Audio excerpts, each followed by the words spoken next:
Good afternoon and welcome to Hardin County Commissioners Court. We have a special meeting today. It is 1:30, Tuesday, June the 30th. Commissioner Kirkendall is on his way. He'll just be a few minutes late, but we do have a quorum and the meeting will come to order. Commissioner Pelt, would you please lead us in invocation? Our Heavenly Father, thank you for being blessed this life. Pray that you be with us now as we conduct the business of Hardin County. Give us the wisdom and guidance that we need to make good decisions for the citizens. Pray that you be with our men and women in uniform. Watch over them. Be with our country during difficult times. Forgive us our sins. We ask in Christ's name. Amen. Amen. I pledge allegiance to the flag of the United States of America and to the republic for which it stands, one nation, under God, indivisible, with liberty and justice for all. Thank y'all. Please be seated.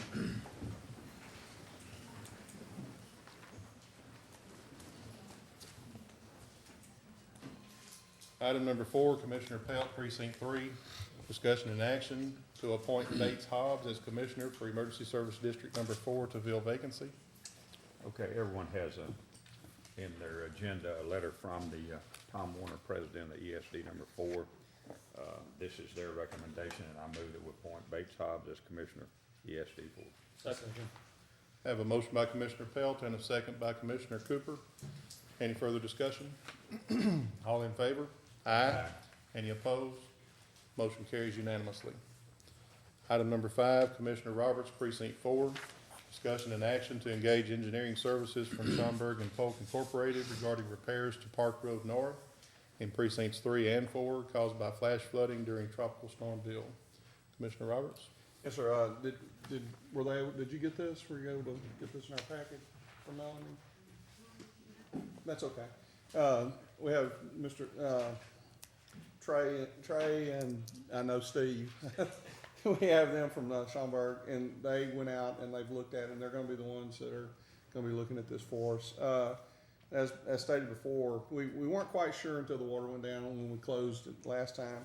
But in between, we found out that most of the road bed underneath the main road has deteriorated.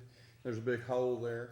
The two center cross culverts, which are made out of railroad tank cars, have deteriorated to the point of where they're out of form and out of shape now, and it's just not a safe thing. And so we're going to have to do something with it. Gentlemen, if y'all like to speak, fill us in. Steve Jordan with Schaumburg and Polk. Good afternoon. If you have any questions, I think Commissioner Roberts pretty much covered it. I mean, what we want to do is look at some various options to fix this issue and hopefully fix it for an extended period rather than just band-aid it. It's a significant crossing, carries a lot of water, and that's important for mobility of the folks that live in that area too. So if y'all have any questions for me, I'm open to questions. You have anything to add, Commissioner Pelt? I might just add this. I think Alvin pretty well explained it, but I just recap the conversation that Alvin and I had with you out there at the site, and it's our understanding that you're going to look at two things. You're going to study to determine the most feasible way to replace the existing two bad covers with sufficient volume that it will take care of what they're taking care of, and also the overflow that's on the south end that's endangering the walls. Where it encroaches the road surface, yes. Dirt walls. And then also, you're gonna be looking at, the most feasible way to bulkhead the west side so that it stops the erosion out of the walls and doesn't go over and erode the east side. Exactly. Of this thing. Yes, Okay. sir. And then I think, our agreement was that we would do engineering and the cost would not exceed $20,000. Yes, sir. Is that pretty well summed it up? Yes, sir. Okay.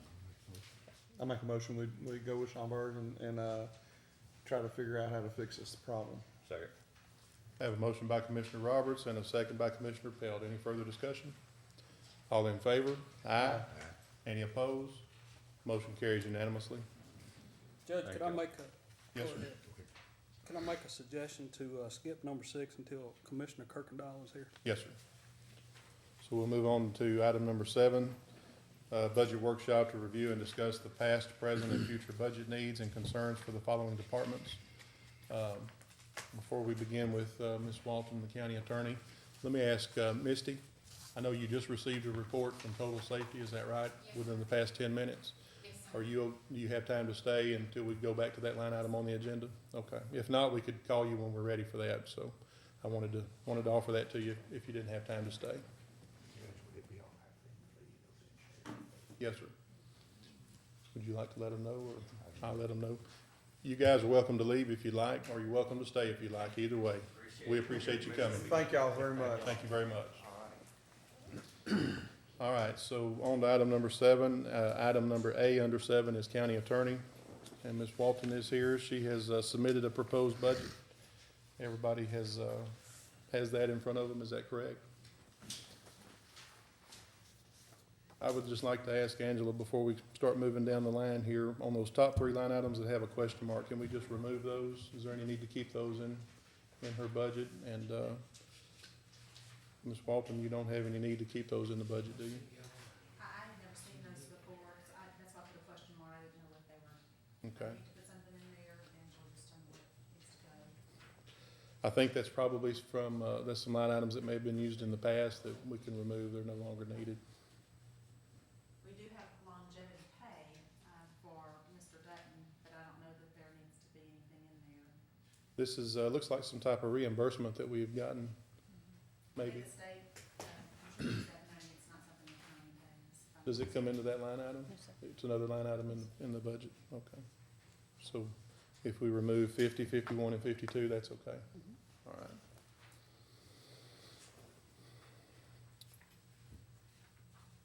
All right, we'll move down to line 310, which is office supplies. You'll notice that there's a slight increase, and Ms. Walton made a note in the budget.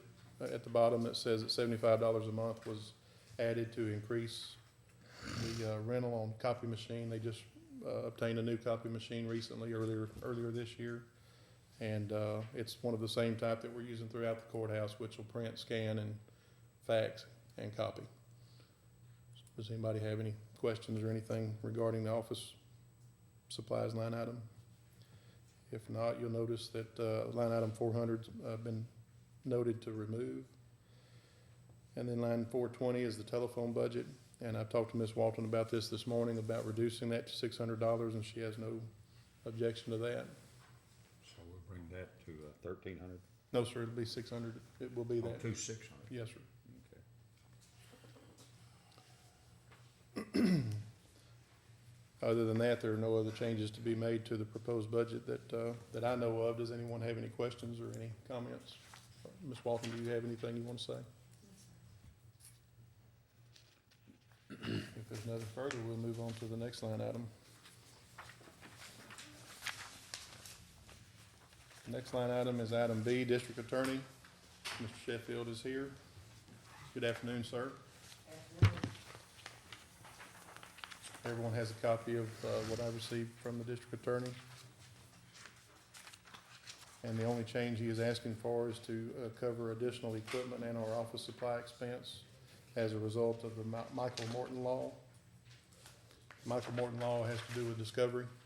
Yes, sir, it's required us to produce a copy of everything in our file, video, paperwork, and everything else, and to certify for that, to the district court, so, that has involved a lot of extra paperwork, and it's also increased our equipment expenses. We've had a number of problems with the copier in our office going down and having to come out and be repaired and such. I don't know how much we could tolerate, increasing the expense of that, but anything would help keep us within the budget. Even with those additional expenses, I think we are within budget overall. Yes, sir. That's the only 2 items I would know to possibly address. So under the office supplies and equipment, which is line 310, looks like your expenses year-to-date as of March 31st are $6402. As of March 1st, yes, sir. And, What type of increase would you be requesting there? I'd probably be requesting something in the neighborhood of 1,500. So you would like to make that line item 8,500? Yes, sir, we could. Will that cover your expenses? I'm not sure it will, but, we usually have a little bit of cushion with, the other areas that would probably keep us overall within budget, and I hope to do that. think what we'd like to see is maybe, if we increase that to what you need for that line item and maybe reduce some of the others to try to cushion it better if we can, but if not, we can certainly discuss that further. I mean, it looks to me like that line item needs to increase quite a bit based on the expenses that you have at halfway through the year. The previous 2 years was 8,400 and 8,900, so you're probably getting it close to between 85 upward. Or 9,000. Would 9,000 be sufficient, More realistic. more realistic? Yes, sir. Does anyone on the court have any issue with that? Okay, so we'll make, good afternoon, sir, how are you? Let the record show that Commissioner Kirkendall is present. And we're on the district attorney's budget, and we're talking about line item 400. I'm sorry, 310, outside our office supplies and equipment. To We're gonna Adjust that to 9,000? 9,000, yes, sir. And what about, 462? Are we gonna do anything with that? I think he has that highlighted too. Yeah, that's, I think that has to do mainly with the expense of the copier. Am I correct, Ms. Cole? I'm sorry, which line is that? The equipment, expense and lease. Mm-hmm, correct. I think that has to do with our copier expense for the most part. I think we're up for a new copier and a new lease agreement this year, aren't we? Misty in purchasing would know that.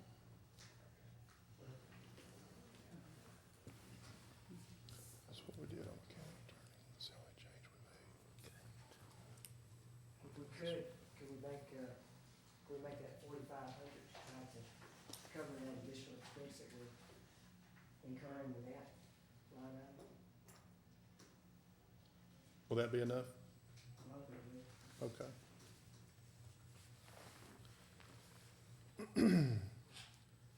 Now, if we could go back up to line item 400, outside services, looks like that's for appeals.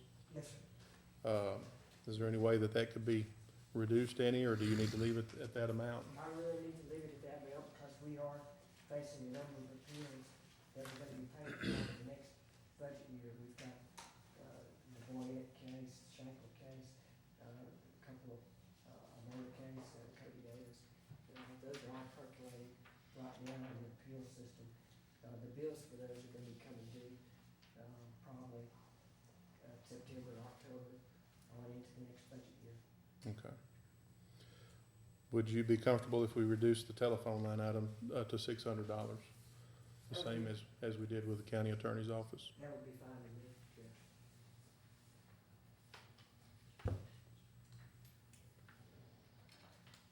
yeah. Your travel expense line item, is that adequate? Yes, sir.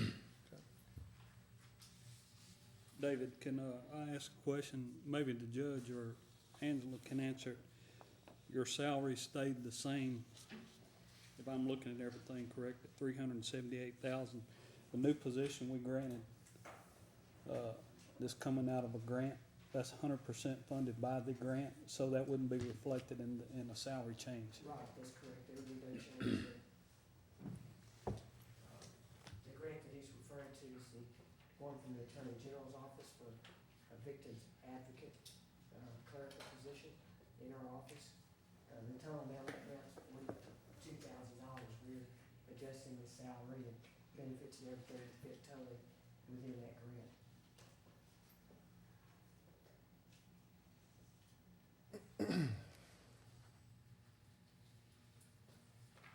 Don't have any further questions. I only have one. David, this is not your department, but did I see something coming out of the legislature that they're gonna take over part of the indigent health care cost? I thought I saw one of those bills that they were gonna start paying. You know anything about it, Rebecca? That'd be great, Yeah, I thought- but I haven't seen that either.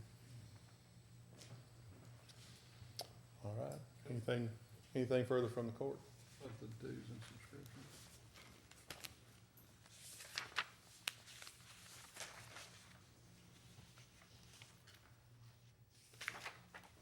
Would you like to ask him about it? David, on dues and subscriptions, what's that for?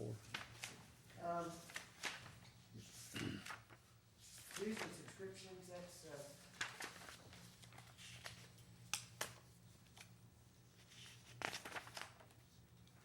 We cover some of the, state bar dues for the assistant district attorneys up there. Okay.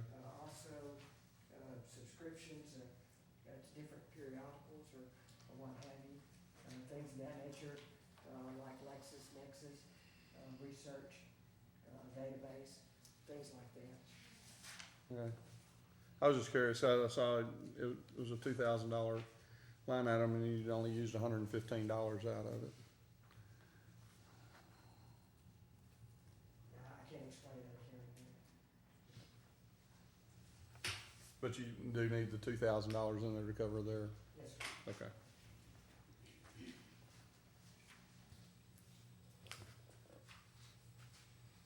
Anything further? Mr. Sheffield, do you have anything further?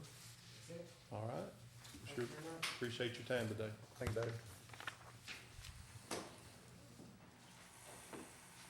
We'll move on to item C, the airport.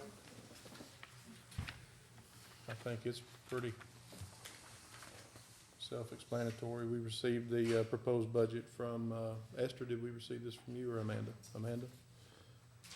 I don't see anything that it's the same.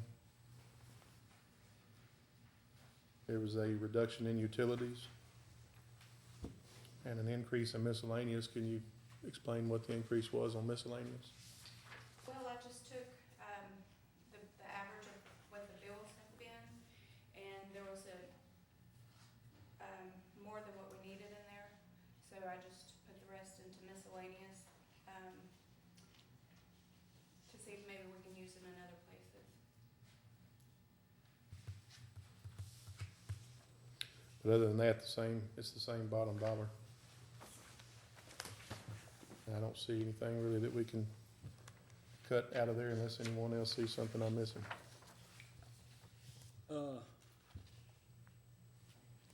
Looking at the past history of the miscellaneous line item, I don't show them needing that much in miscellaneous.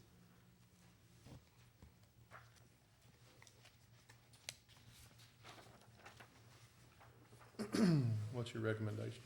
Just in the airport. Yes, sir. What do you foresee, Amanda, that y'all, We're working on lease agreements to allow the public to start building their own hangars, and I don't know what all that is going to entail. So I just moved some monies around to the miscellaneous, so we can cover, what the county is responsible for. What about, your beacon lightings? I know at one time Dale was having some issues. And then I think we still have a rental, fuel tank, is that correct? Yes, we do.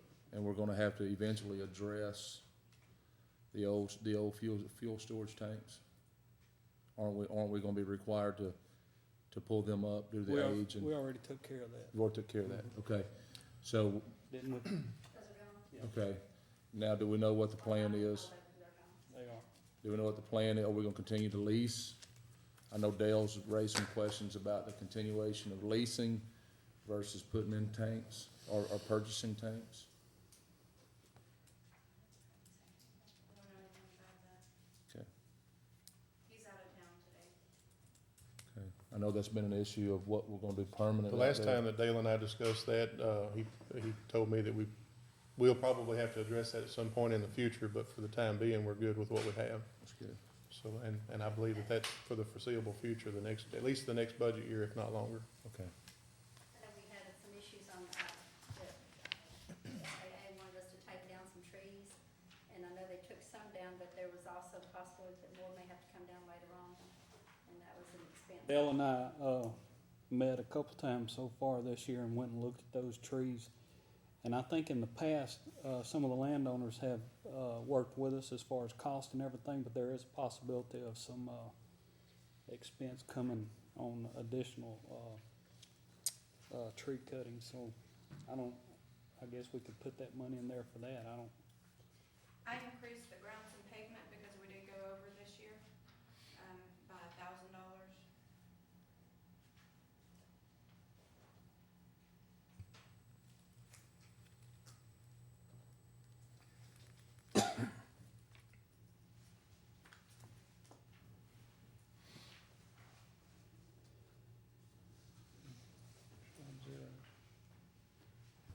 On the mowing, we got 9,500 budgeted, we spent 3,400. So we're on par with what, about 7,000? Yes, sir, but with summer coming, that's when he does most of the mowing.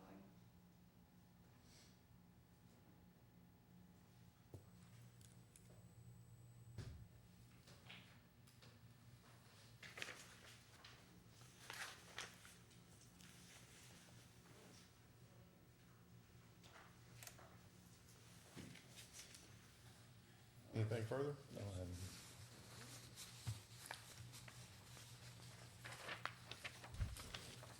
Thanks, Amanda and Esther. Moving on to item D, general services, floodplain.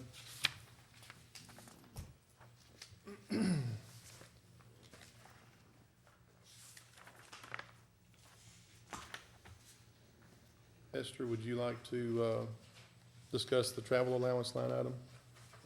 You can see in here on, the travel, number 225-010-409-225. On that travel allowance, that is my car allowance. We changed that because that was in my salary before. And, do they have the one with the asterisk on it? Yes, ma'am. I pulled that out of the salary because I don't know what would be best for the county because, but this year we had to start taking out more taxes out of the travel, and so I get about $420 a month on that. So my question is, would it be less expensive for the county to furnish me with a vehicle and gas, or to raise my car allowance? Because, my truck, I just kind of wore it out. I still drive it when I have to, like when the water's deeper, and I bought this Prius because it gets really good gas mileage, but I don't know what would be best for the county. When we did this, we were talking about having to cut things, and that would be the only place that I can think of, because the only other line item I have that's questionable is the professional fees. And a couple of years ago, we had money set aside, in case I went over that, that I could draw from on the professional fees. This year it's been kind of slow on the subdivision because some things have been slowed down. So I haven't exceeded that yet this year. But on my professional fees, that's also my, Stormwater Coalition, which, in 2016 will be $11,631 is what I'm gonna have to pay on that. That's my share of the cost in the stormwater program. How much has that been in the past? Last year it was, $11,276.67. What kind of fees is this, Esther? Stormwater, the Stormwater Oh, Coalition. okay. That's on this area down around Lumberton where we're in that, Yes, sir, we share that Coalition with, or whatever it is. Orange County and, yeah. Lumberton. So that's a necessity, that's not anything we can control. Sounds like about a $400 increase. Not quite 400, let's see. About 350. Plus that. Next year it'll stay the same, and then the year after that it decreases a little. But those are the only two items that I have that, maybe you guys, I know on the 14,000 that I have under professional fees, I really couldn't go any lower than that because that's with not even me paying any, professional fees as far as engineering. And I know I'm gonna have some more bills coming on that next year because we have all those new subdivisions that will be coming in. So that leaves you about 3,300 for that, after you pay the stormwater dues. Yes, about 3,000. But we had set aside money, Mr. Pelton, remember, it was like maybe 2 years ago, backup funds in case we ran over, because I know one year it was 26,000.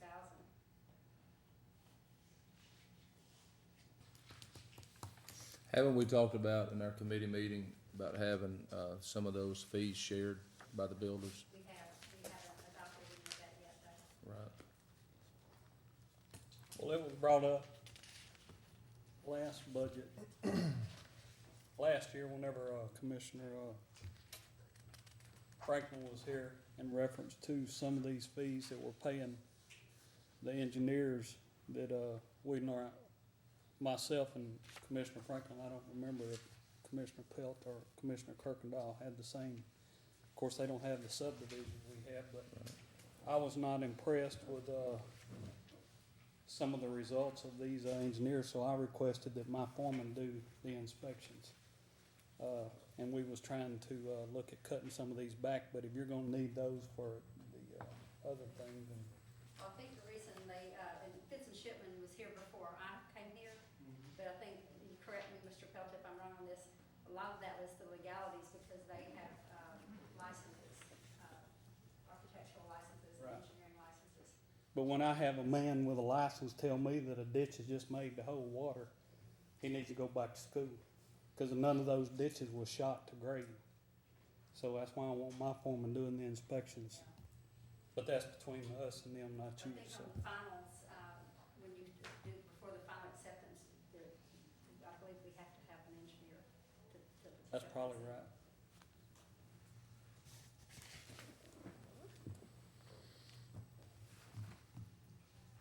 Anything else on professional fees? On your telephone line item, could we reduce that, Esther? I'm thinking about $1,200, to $1,200. Yeah, cause we're on halfway through, we were less than 600, so that'd probably be right, we could do that.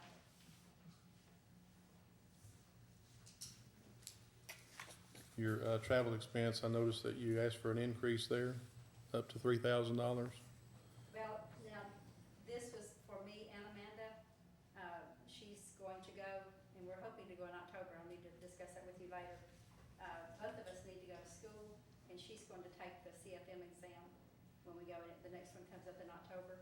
So, unless she can use some of the travel money out of the airport, I know there's gonna be things that she has to go to, for the airport also, on the grants, those, grants that we get every year, the $150,000. Yes, ma'am. But I don't know if she can use airport money to go to floodplain conferences. That's why I changed that, because usually it's just one person going, but this time it would be two people going. Okay.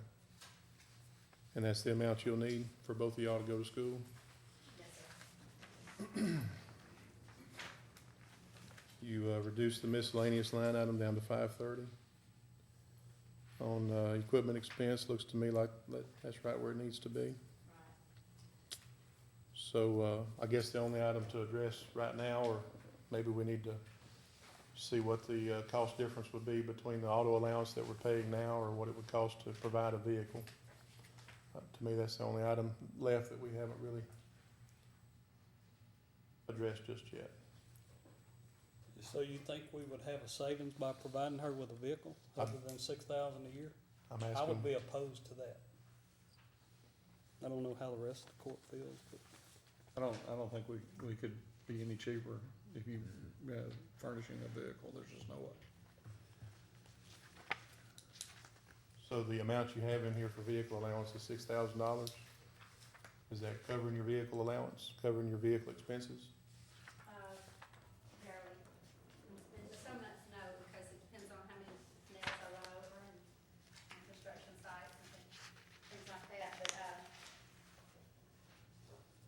I would like to drive my truck, and then I would be okay with it.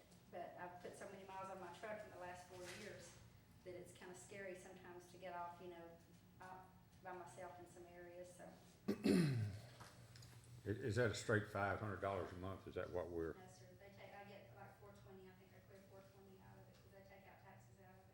They Yeah, take that's taxes gross. out of everybody's. Yeah. well, they take changed it. out They are taxes, taking- but you should recover that. We didn't, it just, Well, you don't file a long, Program, okay, so you don't file a long form income tax then? I don't know if Steve Epps does my taxes, I just take everything to him. Because see, the theory is that if you have sufficient miles at 56 cents or whatever the government rate is to cover it, you pay no tax on your automobile allowance.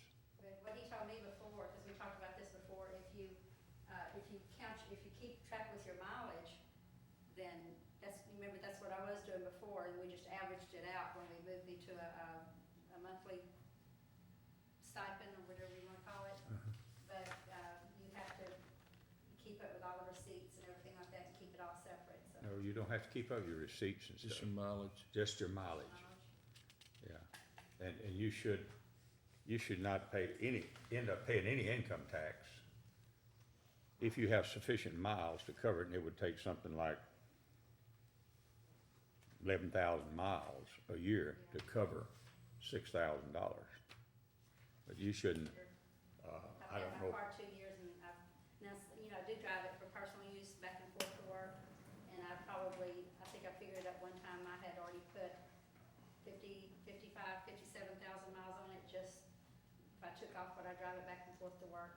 So I drive my truck a lot on my personal time and I know Yeah, where I'm but- going, the areas I'm going in. But how many miles do you calculate that you drive it on county business? About 55 and I've had it for 2 years in September, 55, In 2 years.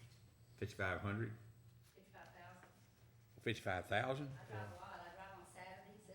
I cover all the counties where y'all just cover your area. So I have to go all over the county. Well, Drive that much, we ain't paying you enough. No, you wouldn't, that's in 2 years? It'll be 2 years in September. Okay, well, let's say that's 25,000 miles a year on county business. Just on county, right? That's what Okay, I- well, that's if you what I could figured out. substantiate that, well, then your allowance should be something like $12,000 a year. Yeah. But that's why I was asking him, when you move it to that, then it would be cheaper.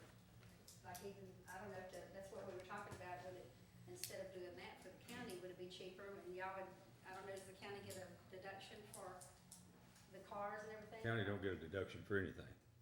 It's a direct expense for the county. And the only thing that if the county owns a vehicle, then it puts some real restraints on what it can be used for. Well, what if we took maybe an old patrol truck That's what and I then said, I don't know if purchased it it's from the something sheriff's office for what they would get on trade-in value? And then roll that over to her. You could fill up at our that would be barn. The gas expense and Yeah. the tires and the oil changes. Well, you could fill up at our barn, you know, cause it's right here. And that's what I was telling the judge, I could leave that here and I could drive my vehicle in every morning and drive something like that instead of putting that, I mean, cause it'd be, if you match the mileage, it would be quite a bit of money. Yeah. I think that'd be a good solution, taking an old patrol truck. When it comes time for trade-in and purchase it from the sheriff's office at whatever they would get for it, and then you can fill up at our barn, I won't charge you. Just give it to the county. Yeah. So, That's I'm not just sure something the I have to auditor see. can buy that. well, It doesn't maybe go you to can't fill up at my Yeah, barn. because you're talking about two different budget items. Right. So, True. there's no doubt if the allowance is adequate, and it seems your allowance is not adequate, the best way is for the employee to furnish their car, then they can decide, you know, what mileage that they use on their income tax. And it's supposed to be the mileage that you use in county business. But, you know, once the county owns a vehicle, well, then it's just like, you know, road and bridge vehicle or a sheriff's vehicle. You're liable for all motor jobs, all tires, all oil, all gas and everything. And the reason that we went to car allowances way back there was for the convenience of the county and the employee and not having to, you know. That's entirely up to you guys, but I, you know, we were talking about ways we could cut. And when the judge and I were talking about that, then that's the only thing I can think of that we could cut considerably, cause I'm thinking for what it would, you know. Well, you're losing money if you're putting that amount of mileage on your personal vehicle and getting $500 reimbursement. Because it got better mileage, and I thought that would help, but with the tires and the oil changes and all the things like that, you know, then, you know, the gas Well- is going back up, so. And you go into some pretty wet areas. That Prius is low. Then I take my truck, and then that's about $40 a day when I use my truck, Right. because it sucks gas. So I try not to drive it any much more than I have to, so. Judge, I would defer to you and Esther to make that decision. I'd suggest revising the travel allowance to something that's realistic for the mileage that you're putting on. Y'all don't wanna look at the difference in what it be, I mean, y'all know more than I do about it, but that's what it would be to, like if they did just give me a truck from over there. I don't, you know, if you wanna raise my car allowance, that's fine, but, I mean, we were trying to figure ways Well, to if, cut you it. know, if you're putting 25,000 miles a year, And you take an old vehicle, I don't know how dependable they are when the sheriff's department gets through with them. I assume they're not all that dependable, else we'd be keeping them. I would assume they, had a lot of fast miles, high mileage, they're not getting rid of them, 60,000 miles. So do you or do you not have dependable transportation when they get through with it? That's what the deal is with my truck. I bought it new in 2004 and hardly had any miles on it. Then when I got this job, I put almost 200,000 miles on it to drive on this job. So it's a lot of miles when you're running from one end of the county to the other. Well, and you're going into the floodplain. I mean, you're going into areas that are flooding. Your work begins when a lot of people don't wanna be on the street, so, I would defer to the judge and you to really look at I that. would too, to work out something more realistic than what. Cause I'm open, you certainly probably need something four-wheel drive, just for safety. Esther, how would you and the court feel if we added $200 a month to the vehicle allowance and made it $8,400? That'd be fine. I would oppose that. What do you think it ought to be, Nellie? Well, just like you said to Esther, and I'm not doubting that she drives a lot of miles, cause I know that. But if we're gonna start regulating car allowance based on the way, the number of miles that someone drives, look at the district attorney, investigator, 675. Are we gonna say, Dale, are you and Thomas driving enough to justify that? Or, you know what I'm saying? Not just the DA's office, but the constables. Well, they were just here a few weeks ago and they told us they weren't getting enough, and so we raised the We raised the them. ones who asked. 1,200, don't they? Yeah, we were $100 a month. Yes, sir. But they're up at Who, 12. And you who's go doing the back, raise? well, Huh? Constables. They're when up you go at- back to Did I the, vote for that? yeah, They're, yeah, you You will. did. But they're up at $1,200 a well, I month. mean, we could go back to 14,000 matrix, a year.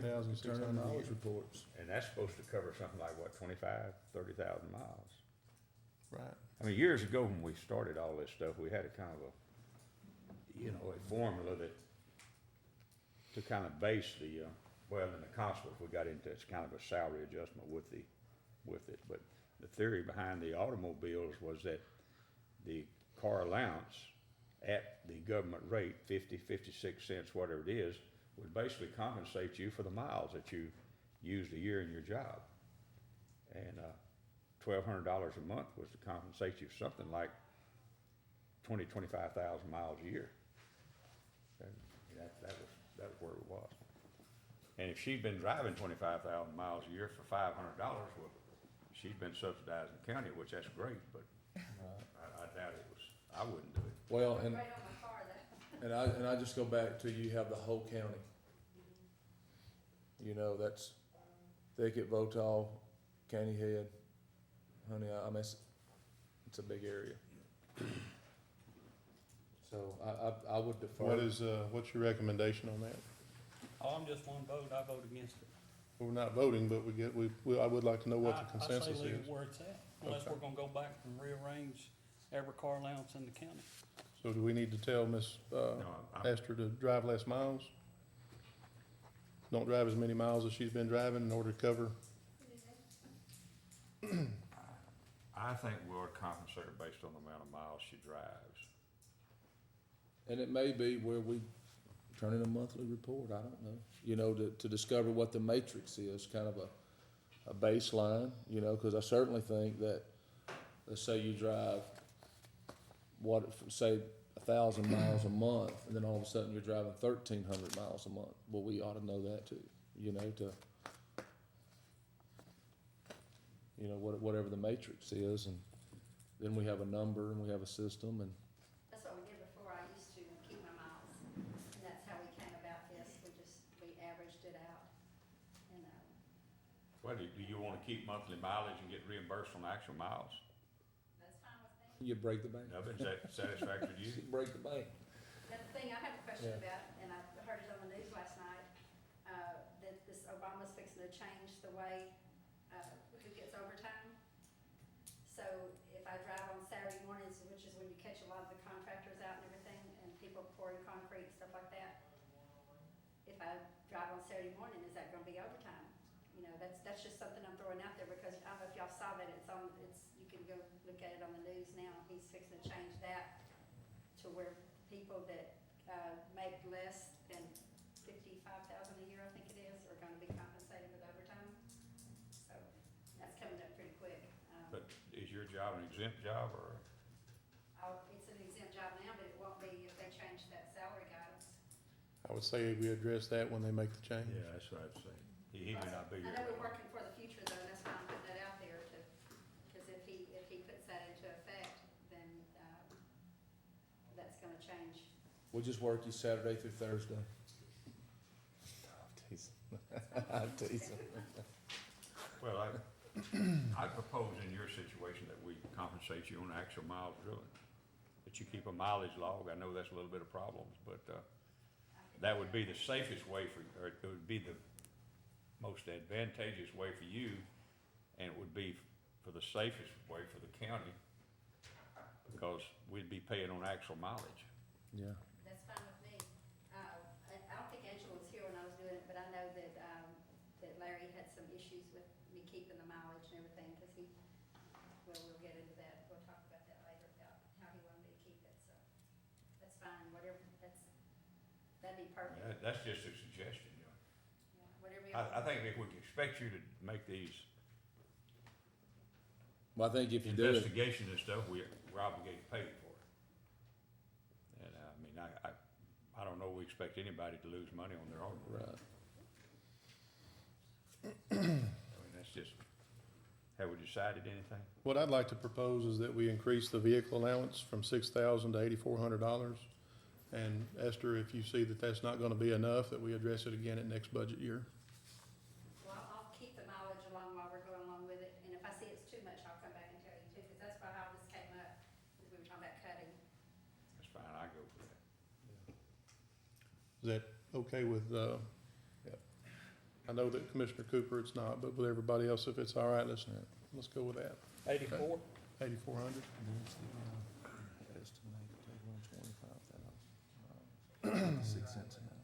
Thank you, Esther. Is there anything else? Does the court have anything else on this budget?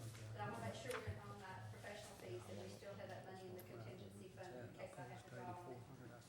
I'm showing that you have 14,000 in that line item. Right, but that 14,000, once I pay that stormwater, and if the subdivisions kick off again, I know Mr. Pelt has one coming up, they're clearing the land for it now. And then we're still working on Top of Trail, and, James Dodson may have another one coming up. The Corps of Engineers came and looked at that one last week. That's a possible 3 subdivisions right there in that area. I just wanna make sure that we're gonna have enough to cover the professional fees. And we had, I don't remember how much, I have to go back and look how much we put in the contingency fund in case I went over in the professional fees. I have to go back and try to figure that out. I can't remember exactly how much it was. And I'm not aware of that, so. But if we change our subdivision regulations, then that, and we put a limit on how much that the county will pay on each one, that'll make a difference too on how much we need.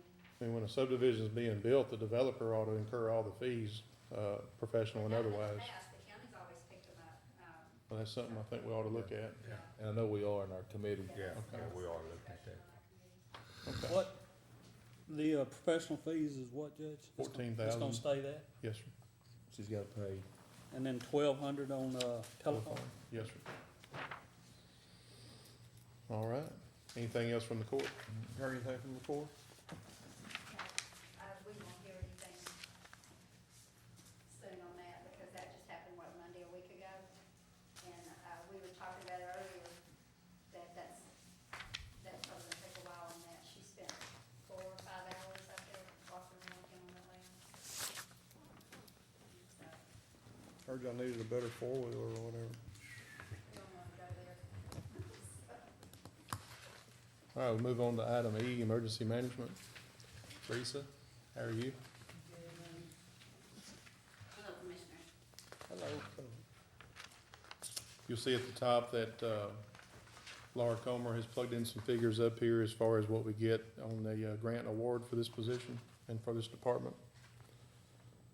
Basically, all expenses in this department are covered by, is it 1/2? From the state. Emergency Management Performance Grant through the Department of Homeland Security.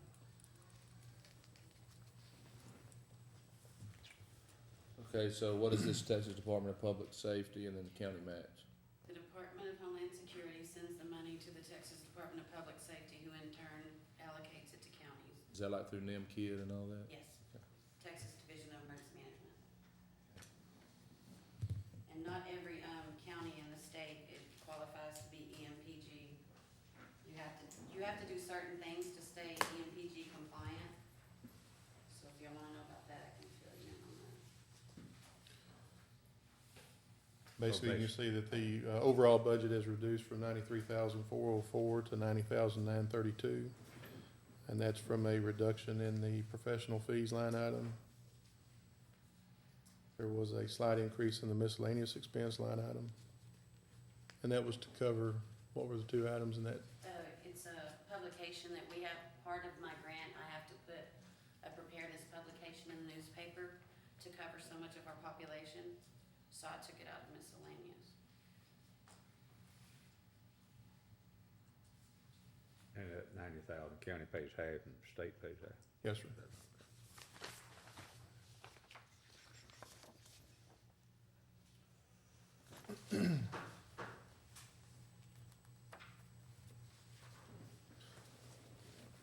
Court have anything further on this budget?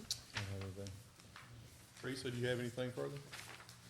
No, sir, I would like to remind everyone real quick, and I'm not giving an attaboy, but between the judge and myself, we've brought in over $3 million in grant monies with no cash match, so. I'd like to remind you of that, and we've got a better, emergency preparedness because of it. Absolutely. Thank you. Thank you, Judge. Yes, sir, thank you. The next and last line item on, under budget workshops is building maintenance. And Tom is here, but he did not help me with the budget at all. I put it together, so don't blame him if you see anything that you don't like about it. It's all me.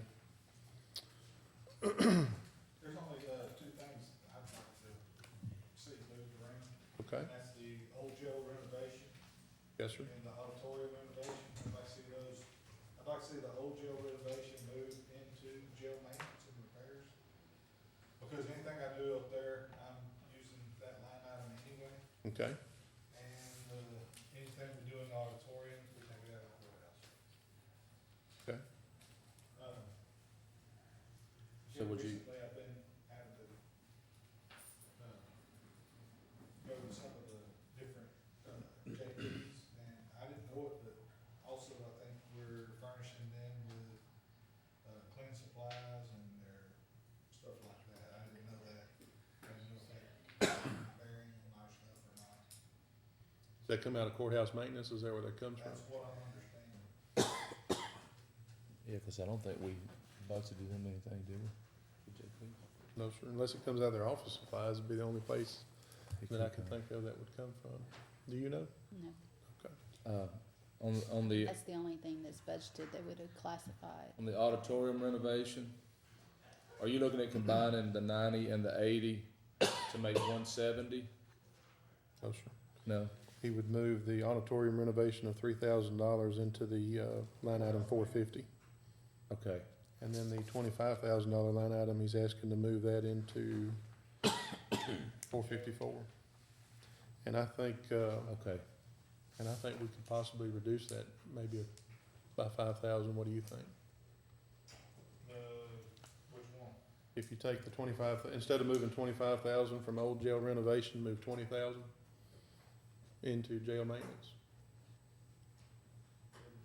Judging from the year, 2015 year to date, I'm gonna be over anyway. Well, I had already added some money to that line item anyway under jail maintenance and repairs.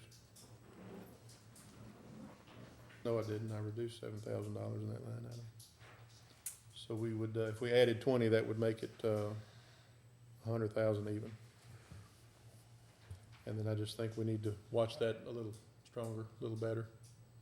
I mean, you In never fact- know, you never know what that match gonna tear up. What if we, I mean, is that normal to have that in the, normal not to have that in the sheriff's jail budget? Since I've taken over, it's always been an extra line item that we've never touched. Yes, sir. $25,000. I'd rather see it utilized, I mean, have the ability to utilize it if it's gonna be in the budget. But what it is, has been there as a cushion probably for that line item that we are using for the jail. But we need to, in order to make it a true picture, we need to put it where it belongs. Yes, sir. The question I had though, is it normal for the jail maintenance and repairs line item not to be in the sheriff's jail budget? And I guess Angela, I should be asking you that. I feel like it's a maintenance, It should stay where it's at. maintenance Okay. item. Well, the thing is, you have the jail calling over to maintenance to make these repairs, and they're not really keeping up with how much it is, and I just think we ought to do a better job maybe of letting them know how much that's costing each time they call with an issue. It's almost like they don't care sometimes. They just want it fixed. I understand safety, security of the facility, from working over there for so long, but, some of it's, lack of diligence by the officers. Well, I would say more of, there's probably some things that could be fixed ourselves instead of calling the plumber out every time or calling somebody out every time that I mean, I tried. something happens. I tried to go watching as much as I could, and, but some of it I can't get over there, but there are some jailers that may take it upon themselves to help a little bit. Do we ever charge the inmates for destroying property? Do they ever pay? I don't know. Do they have money in commissary? The ones that tear up? We have filed criminal. I think in the past, if criminal charges was filed, restitution's been sought through the courts, but I don't think you can mess with our commissary money. I don't believe that. I don't really remember about the commissary. I know you can't, when they put up cash bonds, we can't take that amount. But we have pursued them for restitution in the past. But y'all are talking about things I've never heard of, so maybe it was too small or too large, and it wouldn't come to me. We'd be happy to prosecute it, it's not a problem. All right, so we'll take line item 455 and make it 0.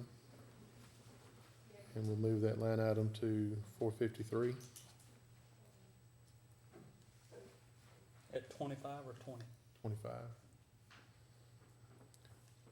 And line item 457, we'll make it 0. And move it to 450.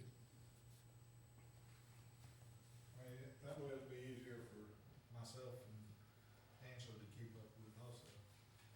Yes, sir. The outside services line item, it was 8,300 last year, and as of halfway through the year, we'd already spent 74% of that line item. What can we do to decrease that expense? Is there anything that can be done to decrease that? What are we considering outside services? That's, people helping me get stuff done. Such as? Well, like I'll be over at the annex or here, bouncing back and forth, and I might have something in the jail to be done. Did we take the tree removal out here out of outside services, or do y'all remember, Judge? I believe we did. I believe we did. That wasn't very much. Yeah.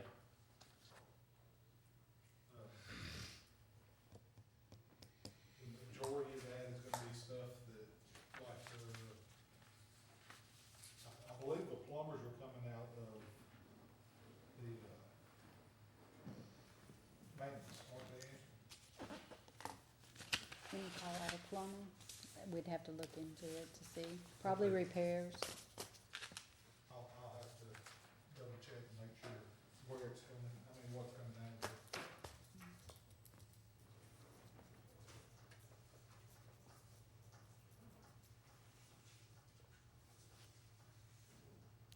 On line item 453, jail maintenance and repairs, I mentioned earlier we'd move that $25,000 line item up to that. Let's reduce that to 20,000. So that line item will be 100,000. And line item 450, the courthouse maintenance and repairs, that total line item will be 93,000.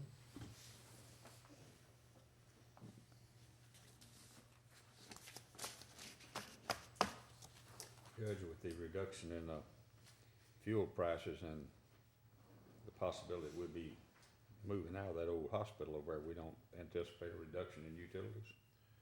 Well, do you anticipate that we'll move out of there before the end of this next budget year, by next September? Oh, Lord, I would hope so. Well, I hope so too, but I would think maybe we should move out of there maybe by March or April, huh? that'd be nice. I And hope, then fuel I hope we can do it that quick. That'd be We'll great. also be able to, reduce our maintenance costs on that. Because aren't we Utilities running and maintenance. something, I know during that, early stage at mobile, we're air conditioning that whole 43,000 square foot building, aren't we? Yes, Yeah, so we're gonna have should have significant savings. Yes, sir. That's one of the incentives to get something done. With it being the chiller like it is, it operates at, maximum capacity best. Right now, what it's doing is it's cycling a lot, Yeah. because we're not using as much. So it might actually be using a little more. Yeah, but certainly going from a 43,000 square foot inefficient system to a 10,000 foot efficient system, we should have some significant utility reductions. And then fuel, and I know all the electricity is not a direct factor to oil because they don't all operate off oil, but a lot of these utilities should be dropping the prices. But a lot of them go either way, oil or natural gas.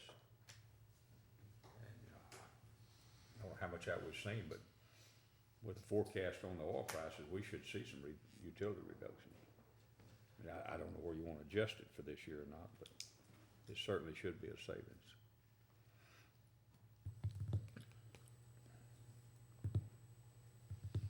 well, as you can see, I just took what we had at half a year. Yeah, and half doubled year it. and annualizing it, yeah. Yes, sir. And I would hope that, in the building of the new building, that we're gonna try and do the most energy efficient Oh, yeah. items. Yeah. Definitely.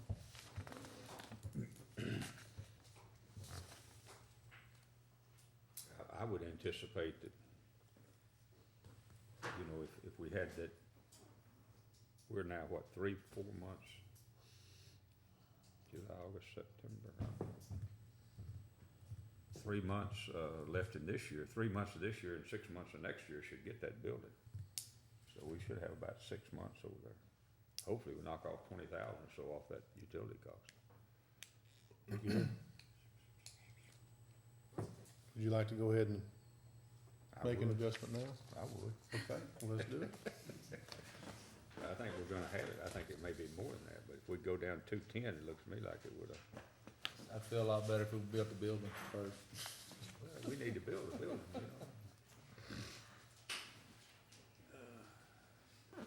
Go to 210? 210. 230 to 210. I'm showing the total budget in building maintenance should be 701,940. Is that what you came up with? Angela? I haven't never did it. 701,940. Yes, sir. Looks good.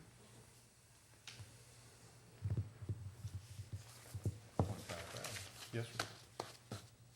Well. All right. That should, conclude line item 7, unless anybody has anything further. I don't, but I did miss the, number 6. No, we didn't. We delayed We it till saved you it got for you. here. Oh, man, you're awesome. Just thinking I missed it. Commissioner Cooper asked that we table that until you got back.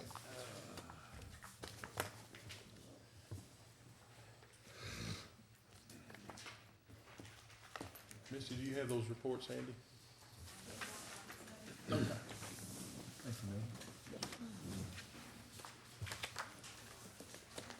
No, ma'am.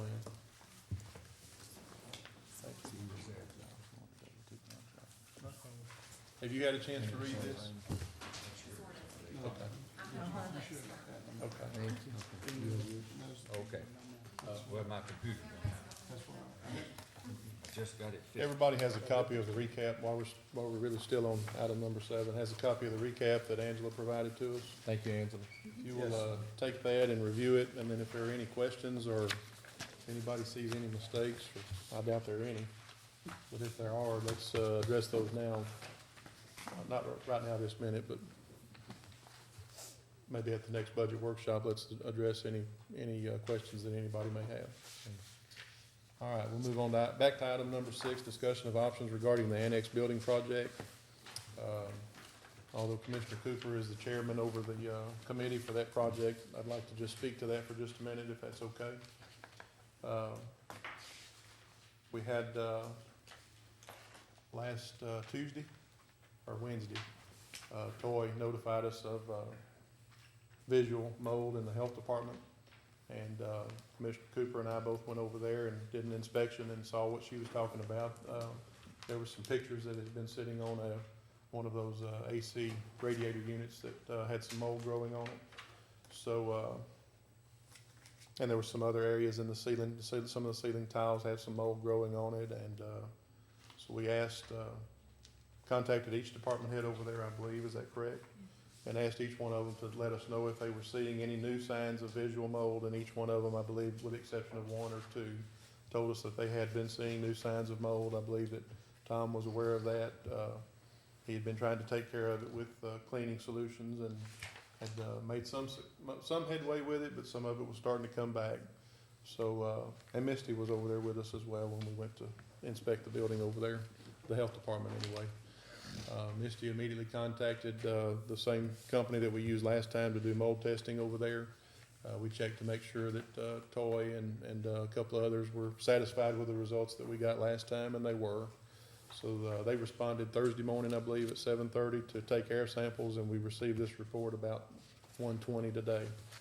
So I've not had an opportunity to look at it yet, but, bottom line is, wanted to go ahead and put it on this agenda since we had this meeting coming up already to discuss the fact that we have a new issue brought to our attention of mold growing in the building over there that we need to address. And, I think it's also the perfect time after we, had a chance maybe to digest the information we received in our last, regular meeting regarding the, information that we received from, Mr. Goodson and, Mr. Gilly, to discuss our options on that building, and I don't think, in fact, it's not on the agenda as an action item, but I would like for us to be thinking about these options and come to a decision fairly soon on what to do about the problem that we have over there. Commissioner Cooper, would you like to discuss those options, or do you want me to do that? It doesn't matter, Judge. Could I ask, Valerie, are y'all working from home or y'all working over there? And Toy, any personnel at all working from home? Yes, sir. Okay. Well, she's not working from home. She's just off Okay. with pay. Do y'all know of any other department heads that are not working from the annex?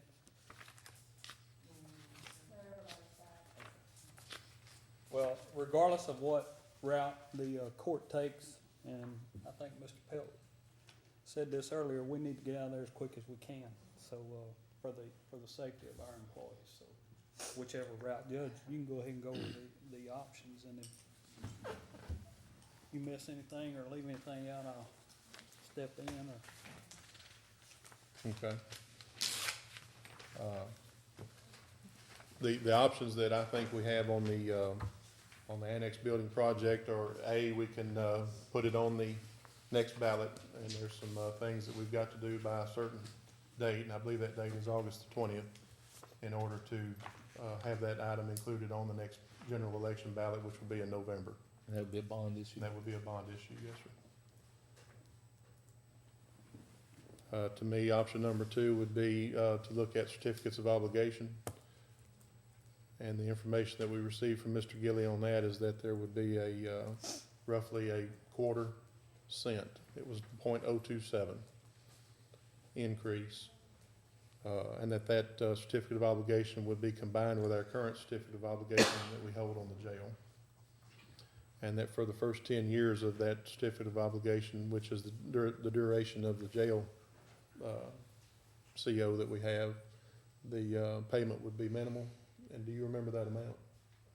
25,000 or something like that. About 25,000 a year. Then after the jail CO is paid off, that's when that amount would increase. I would assume nearly to the amount that we're paying now on the jail. Is that right? Wouldn't be any more than that. No.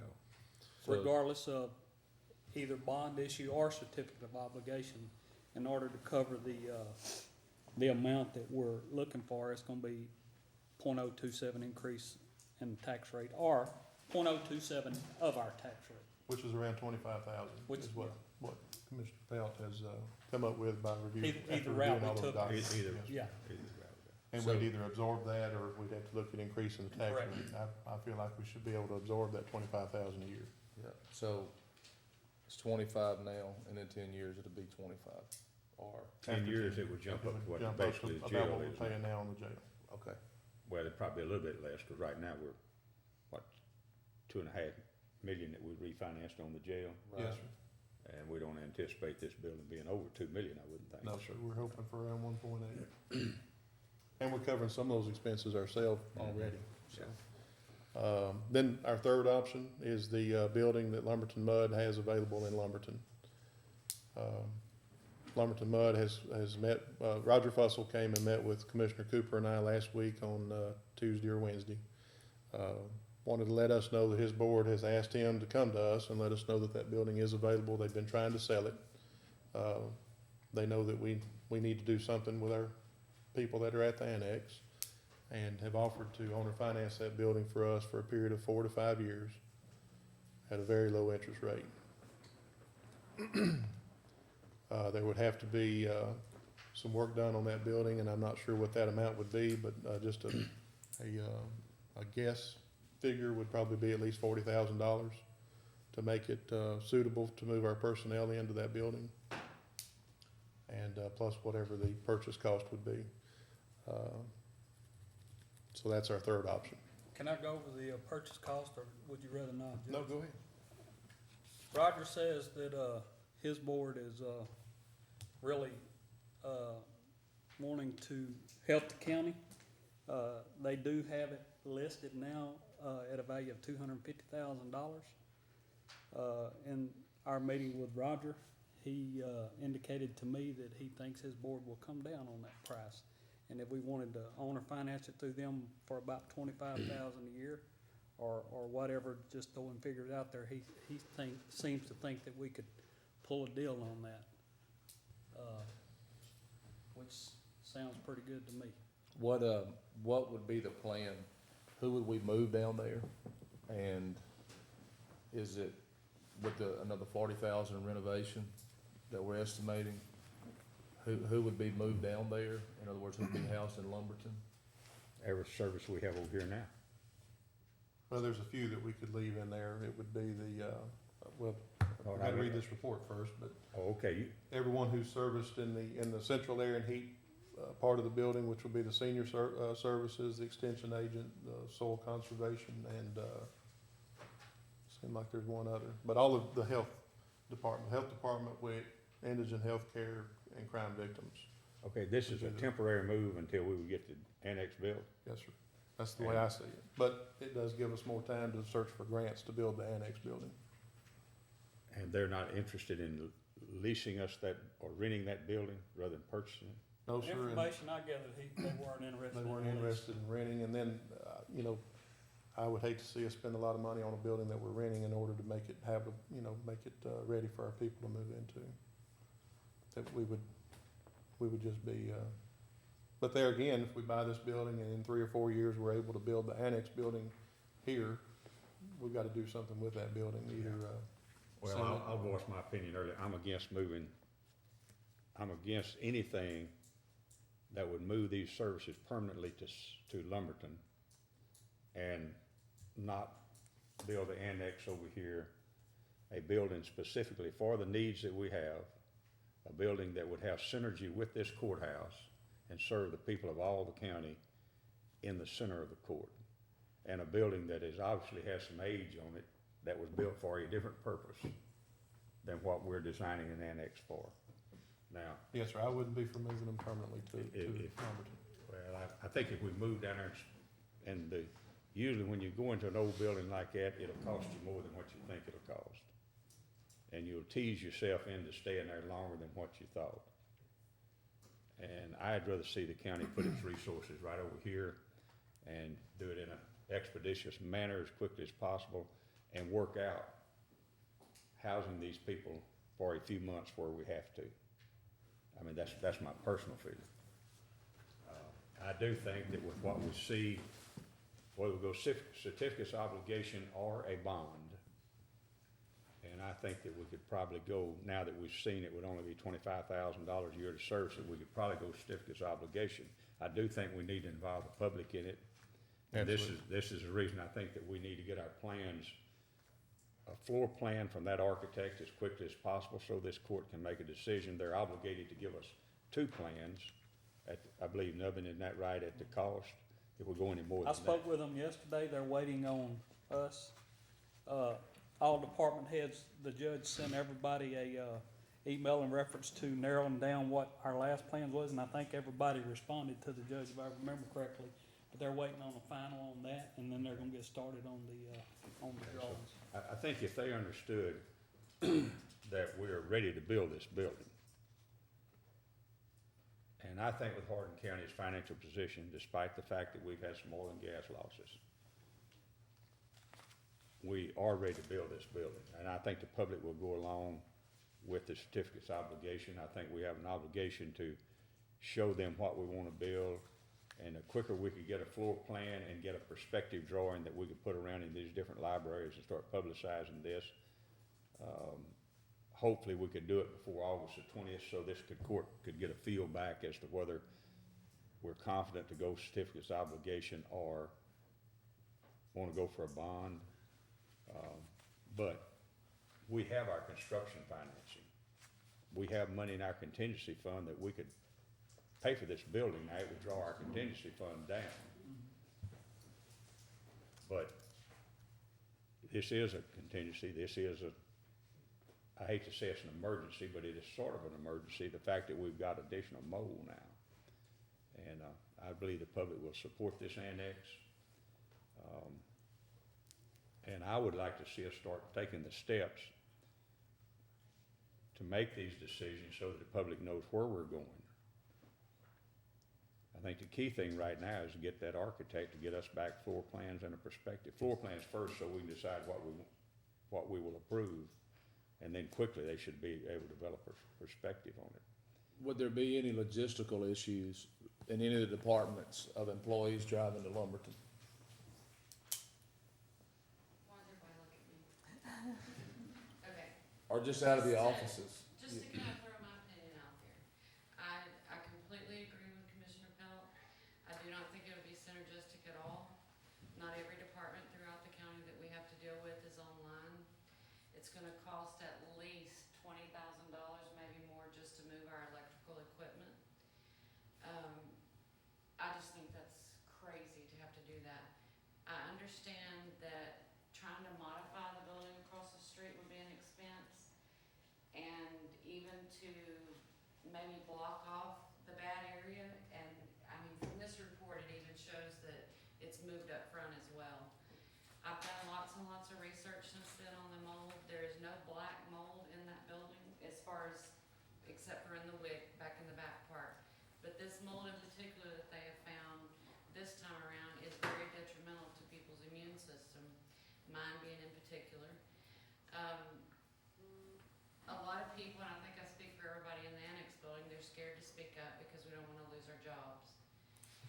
Well, let me just say while we're here in the open, nobody's gonna lose their job. We need to know what's going on. Right. And we need to know if there's an issue, we need to address it. Okay, I think we talked about since the last report came in that there was gonna be more maintenance across the street. I don't feel like there has been. The vents are not being cleaned out like they're supposed to be. Our tiles are not being replaced like they're supposed to be. We still, you know, the tile that's missing when you walk into our hall, it's been missing ever since, it's been gone for probably 2 years. Ceiling tile. Yes, sir. Mm-hmm. And the general public has to walk in and see that. If there's condensation dripping off of it, they're gonna see it, they're gonna feel it hit their heads, they have before. I think that if we could all put together and do more maintenance over there, we might could survive it another 9 months. You know, there's gotta be something that can be done to where we don't have to move. What's the greatest challenge to moving to Lumberton as far as interacting with the courthouse? I think the greatest challenge would be just sending vouchers in, dealing with auditing probably more than anything, and even purchasing. I think we're all maybe online with things, but once the new program comes over, it'll be even easy, more simplified. But, I don't know, just kinda going back and forth, and the commonality between each department would be tough. Right, but what I'm looking at, and I'm open to every option, but when you're looking at saving at least $1.5 million. To move us to Lumberton permanently. Or for even a long-range goal. I mean, I have serious doubts about the economy. And I have serious doubts that in 5 years we'll be in as good a position as we are in right now. And so it's easy to obligate ourselves for 10 years down the road and say certificates of obligation or bond issues. If everything maintains and then gains momentum. I personally have my doubts that we will. I think we will maybe stabilize where we are or be in worse position than what we are. A lot of that's having to do with the impact of Obamacare. You're gonna have an impact, I think the state and the way they're redirecting their funds, and the way that they're trying to be conservative, but they're robbing Peter to pay Paul. In about 6 years or about 3 sessions, they're gonna have to go back and either insert fees or raise taxes to pay for the cuts they've just made. Because Texas is not shrinking, Texas is growing. And so they're just, it looks like they're cutting, but in reality, one department over here is paying for another department. They're just moving money around. We just voted to cut the rainy day fund by 1/3 to deal with transportation issues. So you're gonna have 1/3 less money going to rainy day fund. So the state's gonna have to tighten up their coffers. And then I just think, when you look at indigent healthcare, we've been very blessed that we haven't had to spend. But if we did have to spend, it wouldn't be catastrophic, but it could be. If you had A, B, C, and D happen in the same year, it could be very catastrophic. And so I personally support building an annex. I think it would be awesome. But when you look at saving 1.5 million and then coming back in 4 or 5 years or 7 years, will email solve the voucher issue? Can you email them, or can the auditor's department once a week or whatever go pick them up so that y'all don't have to leave? I don't know. So the transportation's not an issue. What can we do to resolve that? But personally, I think $1.5 million is a lot of money that the county would spend. And so, if I had personally today, it would be option C, moving to Lumberton, and then option B, certificate of obligation, and then option A of a bond issue. Because I don't think the United States economy is gonna be that great 5 years from now. I don't think it is either, but it's inevitable that we have to do something. And it's not only our department, it's this building, it's the jail, all of us are having issues with. Well, if you save $1.5 million, if you spend 300,000 instead of 1.8 million, then theoretically, you've still got more money that, should it come up, because I do think the citizens would support the choice that we make.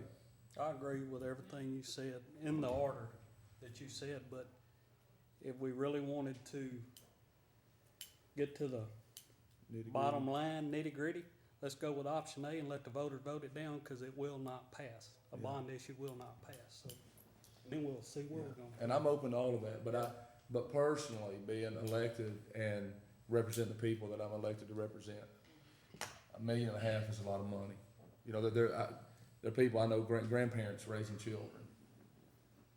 And Great-grandparents that are. right, and so the people with the money is spending that money, and their inheritances are shrinking. Well, we're gonna move wherever we're told to move, as long as we can make that adjustment accordingly to where Right. we can have a smooth transition. Of course, it's gonna have its kinks that we're gonna have to work out, but we're willing to move wherever we have to. I'd like to see maybe, what are the logistical issues, what are the technical issues, like the electrical, and when we make our decision, throw them all into a bundle in order to see, okay, well, it's gonna cost, if we could buy the building for 200,000 and put another 100,000 into it, which is what I'm guessing, about 300,000, that's still $1.5 million less than 1.8 million. And that's just, my thoughts. Why couldn't we build a building over there for 300,000, smaller, way smaller, and add on to it later? Well, if the architects has got us at 1.8 million, my question would be, why don't we fire those architects? Commissioner, my service. A lot of the expense is the architect, Right, I'm just saying. but it's not Yes. that, it's not a whole lot, Right. it's a lot. Right. Commissioner, my office is a little bit different. I'm crime victims, and, our The services BA. for our victims are for direct services that mainly apply to the courthouse. So my staff is in and out of the courthouse all day long, whether they're upstairs in the courtroom or they're in the offices downstairs, but mine would be my staff running back and forth all day long. My travel budget would be eaten up really quick. I'm grant funded totally, except for $2,604. And, so I could see mine being a little bit different. Yes, I would love to get out of the mold area. I'm allergic to everything over there. I have the letters that say don't be in the building. I have all that. I have black mold that's growing. I've showed it to people and been told it's condensation. I'm not dumb. But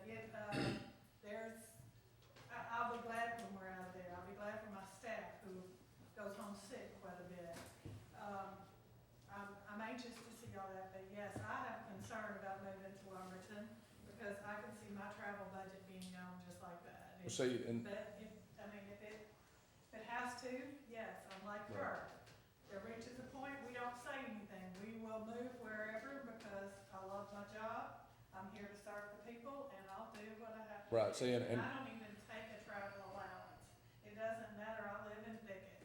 If I travel to Silsbee on a call, I don't do a travel because my travel allowance is there for my staff and I wanna ensure that they get it. right. And it may be that we carve out victims' assistance to be over here. I don't know, but those are the issues I think that are prudent, that we need to really look at and then try to make it as convenient as possible. Because if you're interacting on a daily basis, well, it would not be good to send you to Lumberton, and then we carve it out and see. Well, I can agree with Chris, $1.5 million, if you save that much. Correct. But I think once you get in that old building, I don't know when that building was built, but it's probably been there 20, 30 years, you're starting off with that type of building. Longer than that. Huh? It's been there longer than that. Been longer than that. I do not believe you'll realize the savings that you think you'll realize.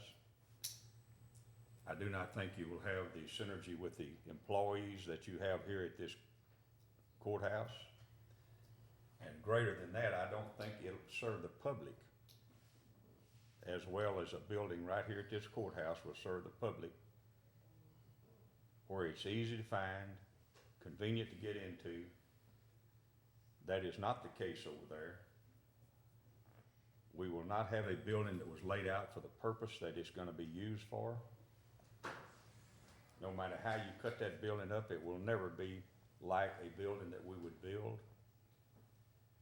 And we can go $25,000 a year for 10 years, this nation may not even be here 10 years from now. But I think that we have to assume that it will, and we have to do what's best for the public. And I believe the public will support an annex right here at Coons, Texas. Yes, sir. And I think we need to get public input on it. It's gonna be far inconvenient for the west part of the county to go all the way to Lumberton over in an area that's already congested, as opposed to coming right here to this courthouse where they are used to conducting business. I agree. And, we just did a jail for $3.5 million to take care of the bad people. I think we ought to take care of the people that need services, do it right. It will cost more, there's no doubt about it, and, I can amen everything Chris says about this economy. But I don't think we can shut down county government, and who knows what the state is fixing to do. Mr. Roberts? Well, and this goes back prior to me being even in office, but I know we talked about this, and I don't know how far this ran. is there still an option out there where we could lease some of these portable office buildings that they put on in the refineries and places like that, and move these people out of that situation? They could set them up in the parking lots over here or wherever. We'd have them here on the site, and then go about building our new building. But that at least would get them out of that. And I don't know how much it would cost. I don't know if y'all looked into that. I don't know the cost or the effectiveness of it, but it would get them out of that building. And these are temporary. Once we finish with them, we turn them back to whoever and give them back. We don't have them. We wouldn't have to be worried about getting rid of that building down there in Lumberton, or we wouldn't have to worry about any building onto the building. Those buildings come fully equipped already, ready to work. It's just a thought. I don't know how many people, I don't know how many offices you're talking about. I know they're fairly expensive, but for a time period, would it be more reasonable to do that than to do the other? I even talked to Wayne a long time ago, before he and I were in office. If you could even get hold of some of those old school buildings that they used, portable buildings, classrooms, and turn those into offices, how cost effective would that be? Well, I got myself a note. I wonder if Koontz Independent School District has any buildings they would want to sell, or any property that's already equipped, maybe something that's part of the school that's not being utilized or something. Or they even let us use it. Right. Yeah. So, that's just my feelings on it. I know we've gotta do something, but, just like Ken and Valerie, and, if we move county services down to Lumberton, it's gonna throw a kink in a lot of programs. It will. I know it'll save us money, and I realize that what you're talking about, the 1.5 million, but still, we've gotta be people oriented. We've gotta be people friendly for the people coming to the county. I kind of disagree with, I think that they would pass a bond election. It's for the good of the county, and it's for the good of the citizens. If I might make a suggestion, Judge, how about putting this on the next agenda for a vote? Because we are coming up on the deadline to do it one way or the other. And I will say this, as the chairman of that committee, regardless of what this court decides, I'm gonna be at it 100%. So if we decide to go with bond, certificate of obligation, or whatever, we need to get it done, so. Are we gonna do that on a I regular agree. court, or? Yes, sir, unless y'all feel like we need to have a special meeting before the July 13th regular meeting. Well, I may not be here, and I'd like to at least vote on it. Okay. I'll try to get you an answer today, this week. Judge, I haven't had time to digest it, but Tom can probably answer some of this, and Tori's already addressed it. I see that, when they indicated the spores, have increased and all this, he also gave about 6 or 7 solutions here, or things that need to be done. I just wonder, how expensive would it be to do these things? And if we did these things, even if we had to get some type of maintenance service to come in here and do them or something, would that allow us to stay in that building for another 6, 9 months or something? And that's what we had talked about previously, is doing what we had to keep the building habitable would be a lot cheaper than bringing in portable buildings and setting up electricity, plumbing, and water and sewer, and then we gotta get rid of those buildings when we're finished. Judge, since I brought the scrubber over, the one that has the gym, Yes, ma'am? it has helped tremendously. You can feel that the air is lighter. It only covers about 1,200 square feet, but that's with doors closed, Yes, ma'am. halls closed, so that door being open probably doesn't help a lot. If we could shut it, that would be better. I say shut it. Yeah, and we could have our people knock on the door or something when they need us, and that way it would cover it better. We have another one at the jail as well that we could put maybe at the front where Wick is at there, and that could help too. Cause I know that he turned the scrubber off when it came into test, because he said that that would make a huge difference in what he detected. Okay. And we had been running it about 5 or 6 days, somewhere around there. And you can even tell when you pull the vent out itself, you can tell all the dust and the green stuff. Could have only been about 2 days, cause they came 2 days after I came to your office over there. They were here 2 days later, yeah. It's been 6 days since. Since then, maybe, Yes, yeah. that's what, yeah. Okay. Well, in the interim, till our next meeting, can y'all assess that and see what possibility would be for doing some temporary cleaning and keeping those people there? Yes, sir. All right, I got a question. Okay. All right, when we meet, if we decide to go a bond issue and, the bond issue fails in the community, it would certificate of obligation still be on the table? It would be, If but the you wouldn't voters- get elected. I don't think it would be a wise one. Well, okay, well, and what I'm trying to get us to consider is if we decide a bond issue and then the public fails it, then the Lumberton mud's gonna be the option unless it's renovating that building. And so, I would I'm just trying to propose get us another- set I'd up propose for- another solution, Chris. I think we need to educate the public. And I would say, if we decide not to go certificate of obligation, it's either an option of the public voting additional bonds to pay for it, or it's taking it out of contingency. right, If we do, the public may decide, hey, you've got the funds to build it. We don't want a bond issue. Now, right. what would that do to you? That would certainly draw that contingency down, and that would put us using tax anticipation notes to finance county government for a couple of 3 months, which is what we were doing 18 years ago. And, but we are very fortunate. We do have a contingency fund that we could build this building out of cash if we had to, and that might be the way the public, would prefer us to do it. And we're not through with budget yet either. We still have that 600,000 we gotta deal with. Yeah. But we're not gonna use $3.5 million on it. And who knows what the future, I mean, we're in uncertain times, just like Chris mentioned, we're in very uncertain times.